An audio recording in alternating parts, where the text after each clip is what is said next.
Okay. mean, So we say, although human economic exchange predates historical records, it is clear that the very first economies were based on barter and that money came later. So we're saying, like, although human economic exchange came before, like, us keeping track of it, we know that the very first economies were based on like a bartering system and then money came later. Cool.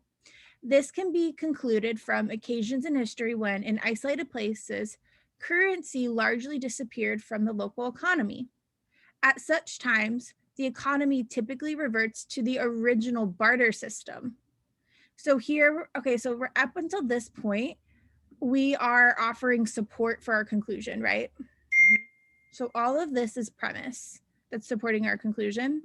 And so we're saying, hey, we know that bartering systems came first because in history, whenever money disappeared, whenever currency disappeared, the economy typically reverted back to the original barter system, but then quickly abandoned this form of exchange when currency becomes available again. So our conclusion is this part here, right? It is clear that the very first economies were based on a bartering system, but we presume that when we say that the economy typically reverts back to the original bartering system. Like they're assuming that the bartering system was original and the money didn't come before it. oh, so they're It's not tricky. proving, stating What? the same thing. So they're Yeah. not proving really, they're just stating the same thing in other words. Yeah, they're saying it's clear that the economies that bartering became before money because in history, whenever currency disappeared, people reverted back to the original bartering system. And it's like, well, how do you know it was original and money didn't come first? Mhm. And then they're saying, oh, because it reverts back to, okay, yeah, all right. Man, Tricky, okay. tricky, tricky.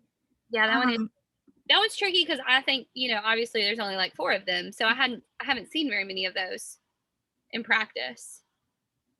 I remember picking a D for this one because I'm like, circular reasoning is never the answer, Yeah. Yeah. I but it does rely on a premise that presupposes what the argument attempts yeah, to I, show. I picked D as well.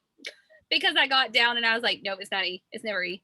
It's never same. And I remember like debating on this one when I did this time test, and I was like, it's never circular reasoning. I'm just gonna go with D. Nope, this is circular reasoning.